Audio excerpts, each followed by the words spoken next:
자, 하나님께서 우리 인간을 창조하실 때 사랑의 존재로 창조하셨습니다. 사랑을 받고 사랑을 주는, 사랑을 주고받는 존재로 만드셨습니다. 그리고 우리에게 사랑하라고 명령하셨습니다. 위로 하나님을 사랑하고 또 옆으로 이웃을 사랑하라고 명령하셨습니다.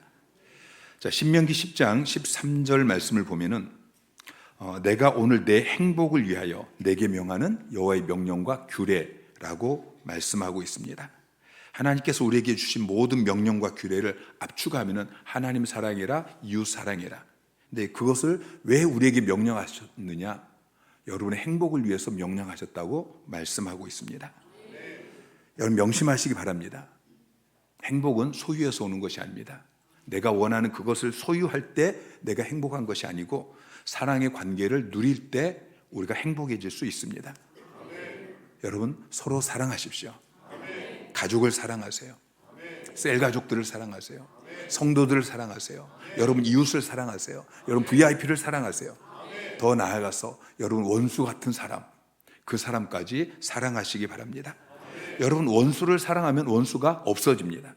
원수가 없어져야 우리 인생이 행복해지는 것이죠. 자, 그런데 이게 말하는 건 쉬워요. 제가 여러분에게 사랑해야 됩니다 라고 말하는 건 쉽고요. 여러분이 이야기를 들으면서 아멘 아멘 하는 것은 쉬워요. 그런데 실천하는 것은 어렵습니다. 여러분이 집에 가서 남편을 사랑하는 것, 이건 어렵습니다. 여러분 그 속썩이는 자녀를 사랑하는 것, 이건 어렵습니다. 이웃을 사랑하는 것, 원수를 사랑하는 것, 굉장히 어렵습니다. 자, 어려움을 어떻게 해야 되죠? 자, 어려우면은 더 힘써서 해야죠. 여러분 어렵다고 힘들다고 포기하지 마시기 바랍니다. 힘들다고 포기하면, 힘들다고 해서 사랑하지 않으면 내 인생의 행복을 포기하는 거예요.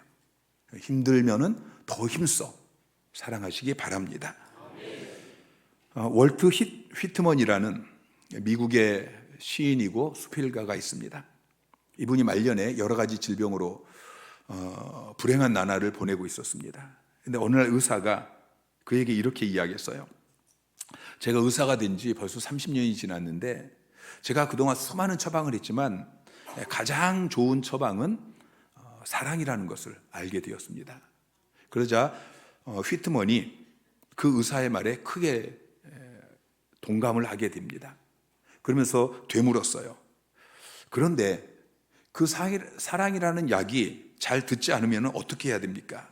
의사가 이렇게 대답했습니다. 그럴 때는 처방을 2배로 늘립니다.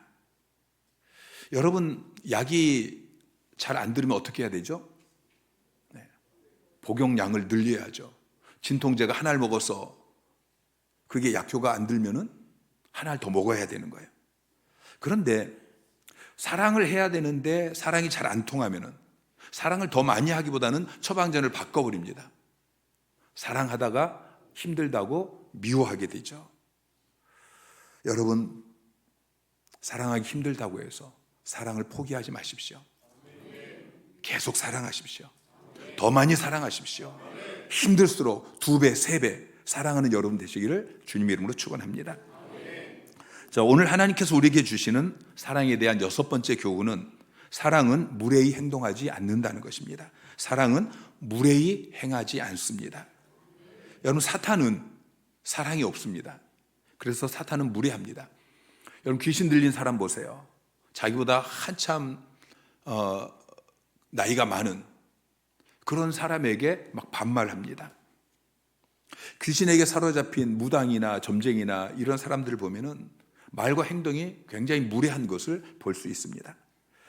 여러분 목사가 자기가 능력이 있다고 성도들을 그냥 무시하고 성도들에게 반말하고 무례하게 행동한다면 여러분 이 목사는 성도를 사랑하지 않는 것이죠. 여러분 하나님은 무례하지 않습니다. 자, 기억하세요. 사탄은 무례하고 하나님은 무례하지 않습니다. 자, 그럼 여러분은 어떤 모습이어야 겠습니까? 자, 여러분 하나님 자녀이셔요? 마귀 자녀이셔요? 자, 여러분이 하나님의 자녀면 어떻게 해야 돼요? 하나님의 자녀답게 무례하지 않아야 되는 것입니다. 자, 하나님께서 여러분을 사랑하실 때에 무례하게 사랑하지 않으셨어요. 예의를 갖춰서 존중해 주셔서요. 아담과 하와가 선악과를 따먹었습니다. 죄를 지었어요. 그때 부모들이 자녀에게 흔히 내 이놈, 감히 너가 이렇게 화를 내고 손부터 올라가지 않았어요. 하나님은 아담과 하와에게 화를 내기 전에 먼저 대화를 하십니다. 하나님의 낯을 피해 있는 그 아담을 향해서 아담아, 내가 어디 있느냐? 부드럽게 물어보십니다. 아담이 벗었으므로 숨었나이다. 그러니까 누가 너에게 벗었음을 고했냐? 내가 먹지 말라고 한 그 나무 열매를 내가 따먹었느냐? 또다시 물어보십니다. 그러니까 아담이 하와를 핑계대죠. 이번에는 하나님께서 하와에게 물어보십니다. 하와가 뱀 핑계를 댑니다. 그러자 하나님께서 뱀에게 물어보지 않습니다. 뱀에게는 그냥 바로 물어보지 않고 징계하십니다. 왜 그러죠? 뱀은 사랑하지 않기 때문이에요. 자, 그러나 하나님께서 아담과 하와는 사랑하시기 때문에 물어보시고 또 물어보셔요. 그리고 나서야 징계를 하십니다. 여러분, 하나님은 일의 자초지정을 다 들어보지 않고 화부터 내지 않습니다. 하나님은 모든 것을 알고 계십니다. 하나님은 전지전능하신 분이에요. 다 알고 계셔요. 그럼에도 불구하고 인간에게 물어보셔요. 물어보고 또 물어보고 자초지정을 다 들어보고. 왜 그렇게 하시죠? 사랑하기 때문에 그렇게 하는 거예요. 그의 감정이 상하지 않도록 나중에 회개하고 돌아가기를 원하셔서 그렇게 하시는 것입니다. 여러분, 아무리 그 사람이 잘못을 했을지라도 그 사람의 이야기를 먼저 들어보는 것이 그게 예의를 갖추는 것입니다. 이게 없으니까 서로 싸우죠. 부부간에 그냥 화부터 냅니다. 자식이 늦게 돌아오면은 부모가 버럭 화부터 냅니다. 너 뭐 하다가 이제 들어왔냐? 라고 화를 내죠.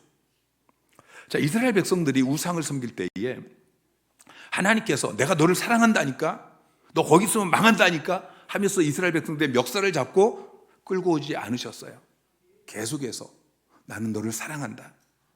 나는 너희가 돌이키고 구원받기를 원한다. 그런데 너희가 결단해라. 그러면서 계속해서 기다려 주십니다. 사랑은 오래 참는 것입니다. 자, 예수님께서도 저와 여러분을 사랑하실 때에 무례하게 사랑하지 않으셨어요. 예수님은 만왕의 왕이십니다. 예수님은 우리의 창조주이시고 우리의 주인이십니다. 그런데 주님께서 우리 가운데 오실 때에 반드시 노크를 하십니다. 그리고 우리가 문을 열어줄 때에 들어오십니다. 자, 요한계시록 3장 20절 말씀 시작. 볼지어다 내가 문 밖에 서서 두드리노니 누구든지 내 음성을 듣고 문을 열면 내가 그에게로 들어가 그와 더불어 먹고 그는 나와 더불어 먹으리라. 주님께서 문 밖에서 두드리십니다.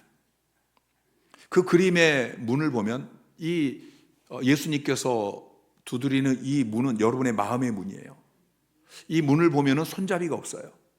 주님께서 그냥 그 문을 벌컥 열고 들어오시는 것이 아니고 노크하십니다. 내가 너에게 들어가도 되겠니? 노크를 하시고 예수님 들어오세요. 여러분이 마음을 열면 주님께서 들어오십니다. 예수님은 여러분을 함부로 대하지 않습니다. 예수님은 여러분을 정중하게 대하십니다. 다시 말씀을 드립니다. 여러분은 마귀 자녀가 아닙니다. 하나님 자녀입니다. 마귀처럼 무례하게 행동하지 마세요. 하나님처럼, 예수님처럼 그렇게 무례하지 않게 사랑하는 여러분 되시기를 주님의 이름으로 축원합니다. 자, 첫째는 가정에서 무례하지 않아야 돼요. 여러분, 사랑은 어디서부터예요? 가정에서부터. 그것도 부부부터. 여러분, 가족들을 먼저 사랑하세요. 가족에게 무례하게 행동하지 마세요. 가족들을 대할 때에 예의를 갖춰서 행동하시기 바랍니다. 여러분, 가정은 어떤 허물이 드러나도 부끄러움이 없는 곳, 이게 가정입니다. 가정에서는 그냥 속옷 차림으로 다녀도 괜찮습니다. 가정에서는 세수도 하지 않고 얼굴도 부스스하고 그렇게 다녀도 괜찮습니다. 그래도 부끄럽지 않은 곳, 이곳이 가정입니다. 그런데 그럴지라도 지켜야 될 최소한의 예의가 있다는 것을 기억해야 됩니다.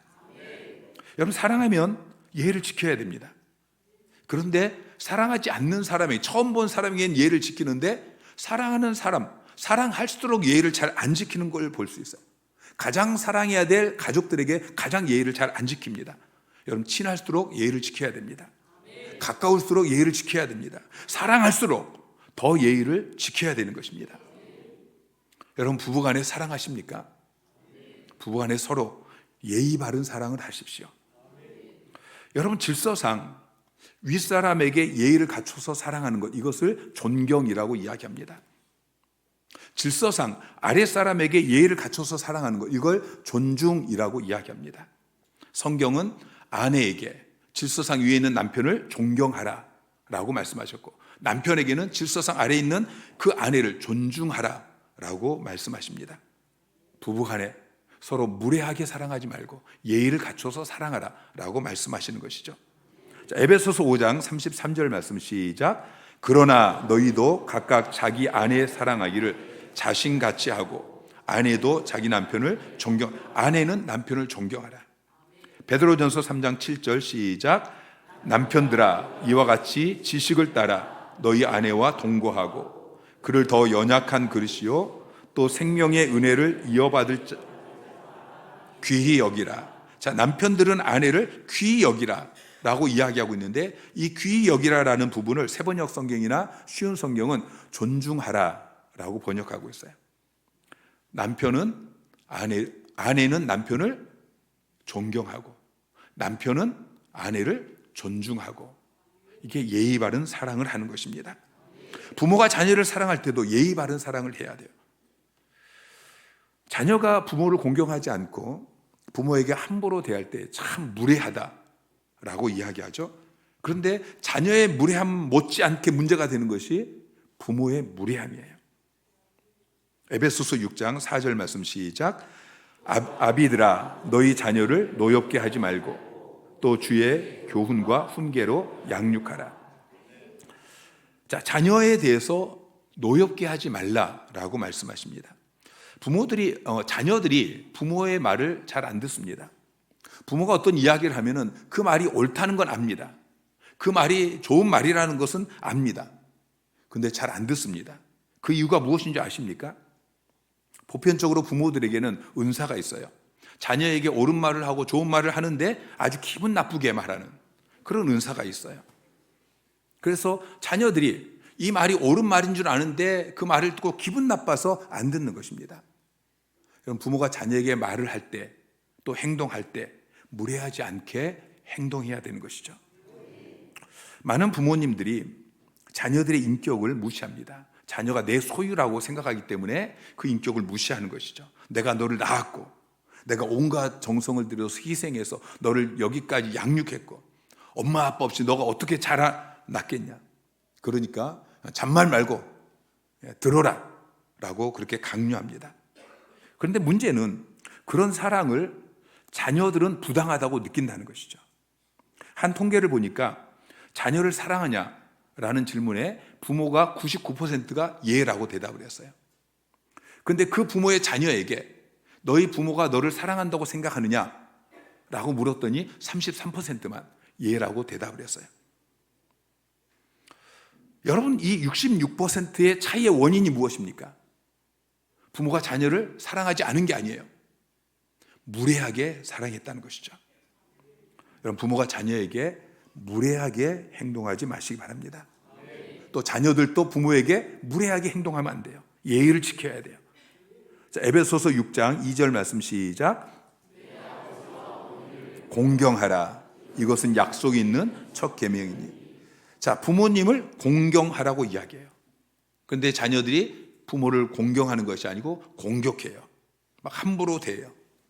특별히 엄마에게 함부로 대하는 자식들이 너무 많죠. 심순덕 시인의 시가 있어요. 엄마는 그래도 되는 줄 알았습니다. 이게 시 제목입니다. 중간에 이런 구절이 있어요. 엄마는 그래도 되는 줄 알았습니다. 아버지가 화내고 자식들이 속 썩여도 끄덕없는. 아닙니다. 그러면 안 되죠. 시인은 마지막 줄에 이렇게 이야기합니다. 엄마는 그러면 안 되는 것이었습니다. 여러분, 부모를 사랑하십시오. 부모를 공경하십시오. 무례하게 행동하지 마시고 예의를 갖춰서 존경하고 공경하는 여러분 되시기를 주님 이름으로 축원합니다. 자, 가정이 가장 중요해요. 근데 가정뿐만 아니라 우리가 어디서든지 사랑해야 됩니다.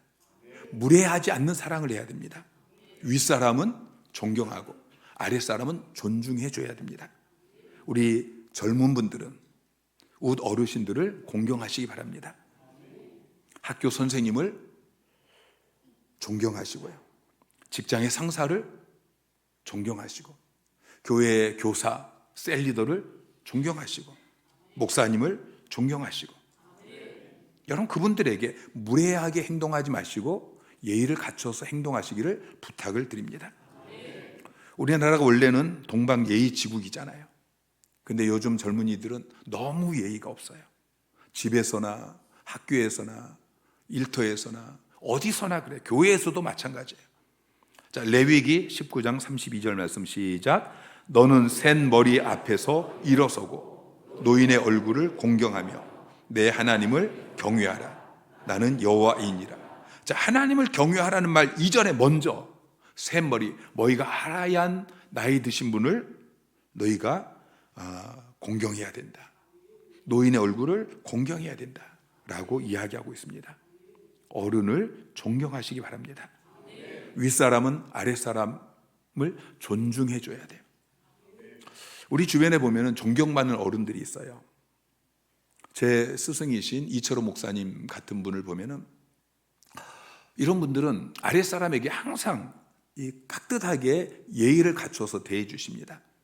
나이로 보나 위치로 보나 연배로 보나 모든 면에 있어서 한참 어르신인데 그런데 아랫사람을 향해서 항상 깍듯하게 존칭어를 써서 대하시는 것을 볼 수 있어요. 여러분 교회 안에서 내가 나이가 더 많고 내가 선교회 회장이고 내가 셀리더고 그럴지라도 질서상 여러분 아래에 있는 사람에게 무례하게 대하지 마시고 존중해 주시기를 부탁을 드립니다. 힘 있는 사람이 힘없는 약자에게 함부로 대하기 쉽습니다. 병원에 가면은 젊은 의사가 아버지뻘 되는 그런 환자에게 그냥 반말로 이래라 저래라 그렇게 말씀하시는 것을 들을 때가 있어요. 그래도 되는 줄 알아요. 회사 사장이 자기보다 나이가 훨씬 많은 회사 직원에게 그렇게 반말을 하는 것을 보게 되어져요.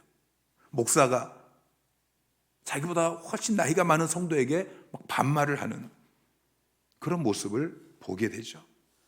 여러분은 어떻습니까? 여러분 식당에 가서 종업원에게 예의를 갖추십니까?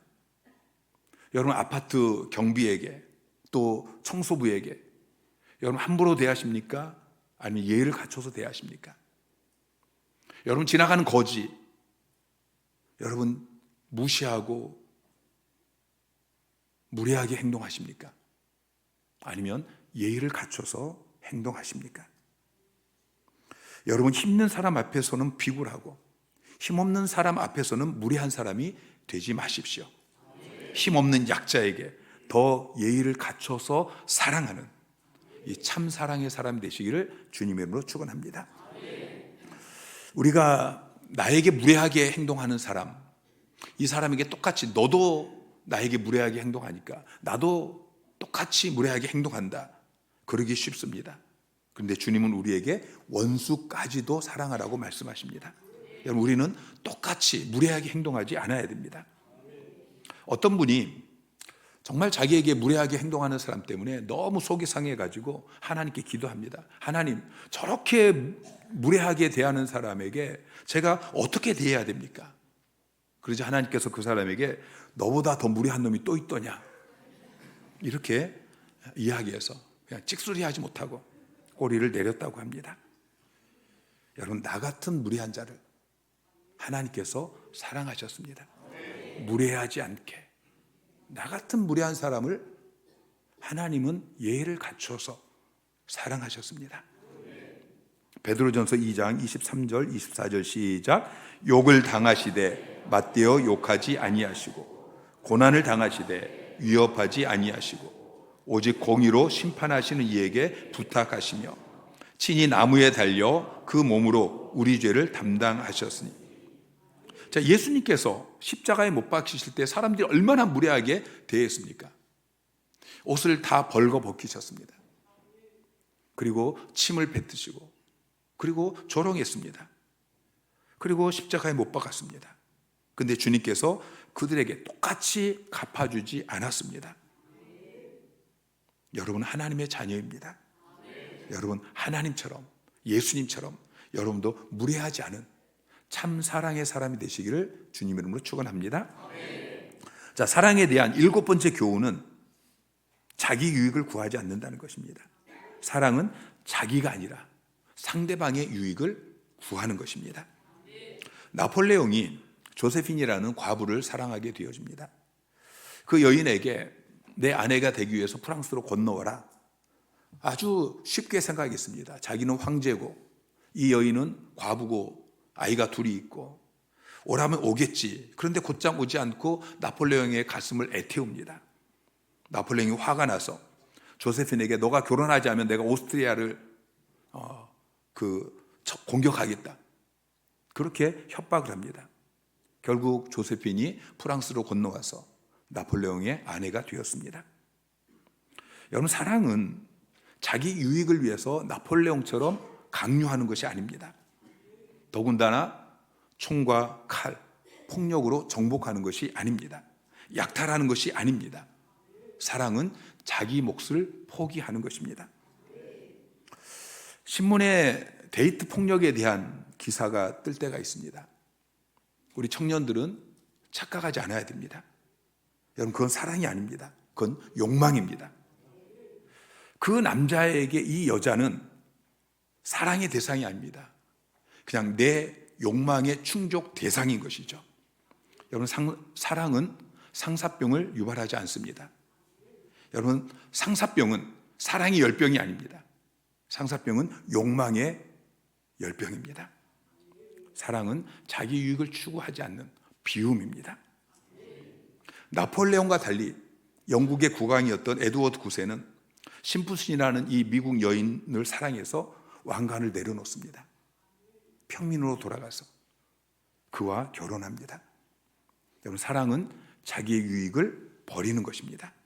사랑하는 사람을 위해서 내 행복, 내 이익을 포기하는 것, 이게 사랑입니다.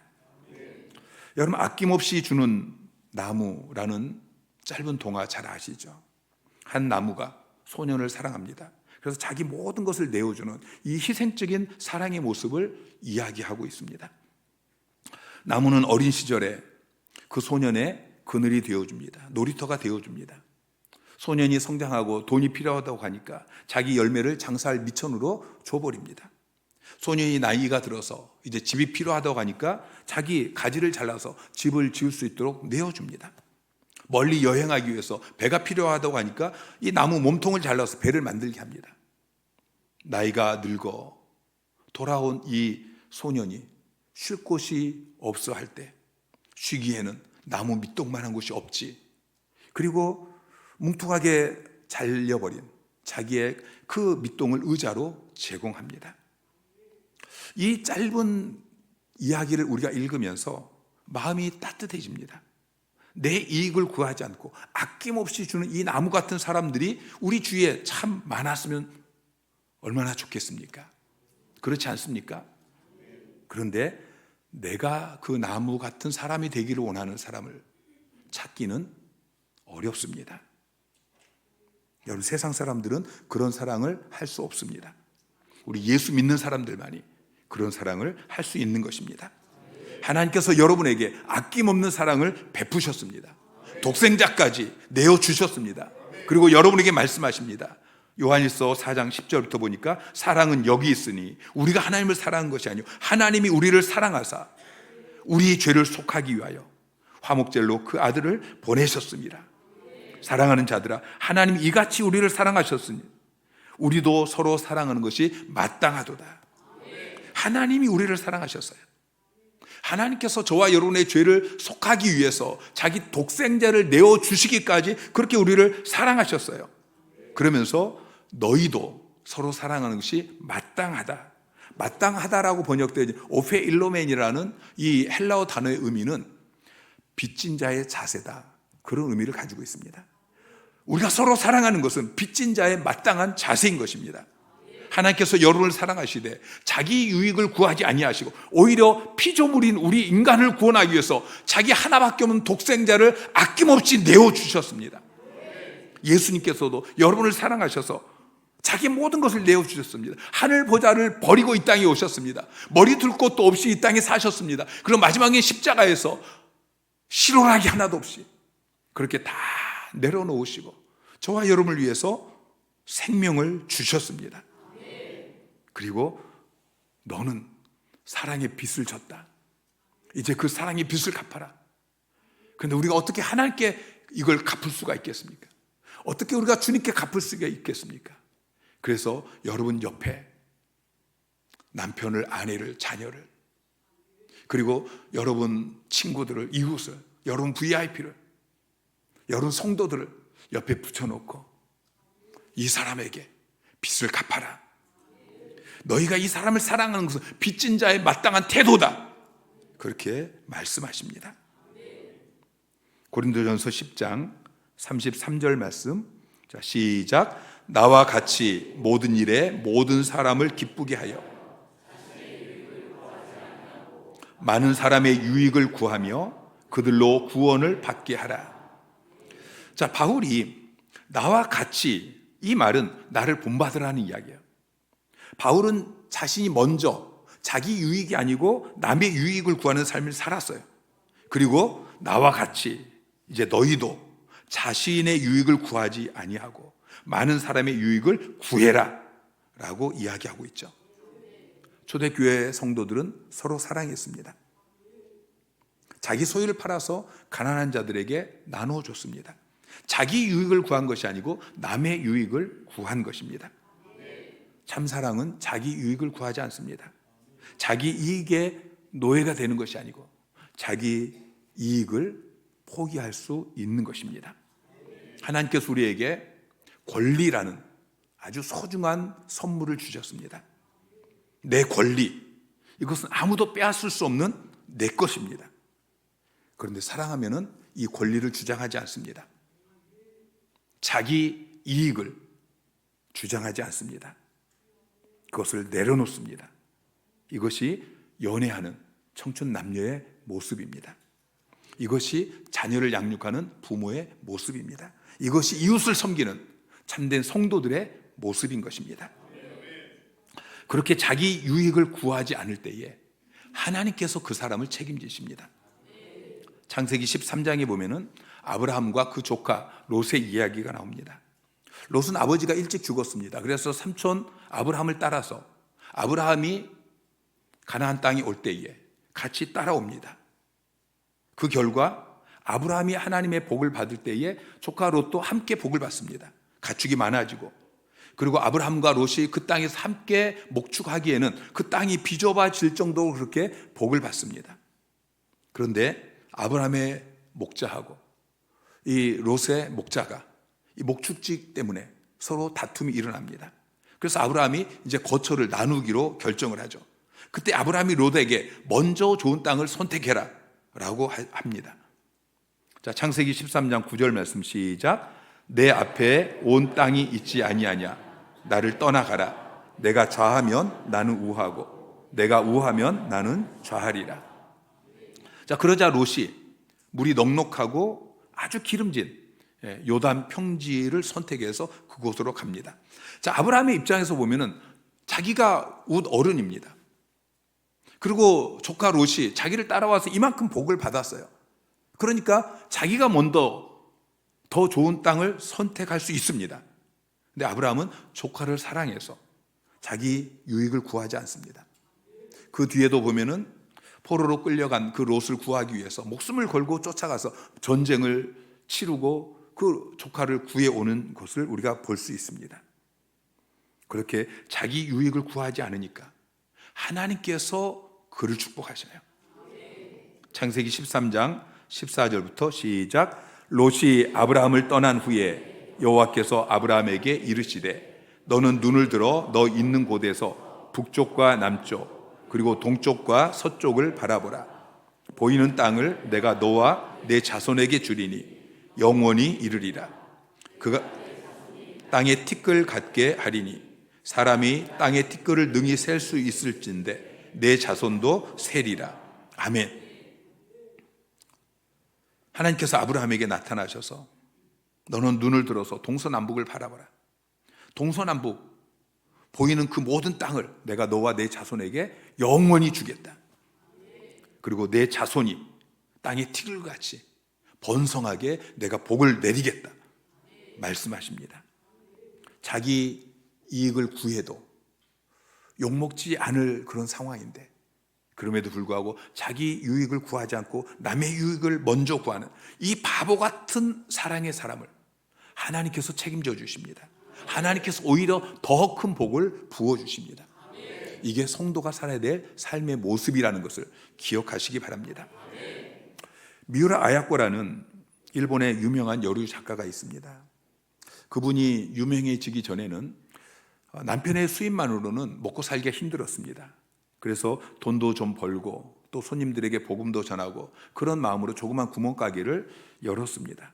그런데 그 가게가 장사가 너무 잘 되는 것입니다. 막 손님들이 계속 옵니다.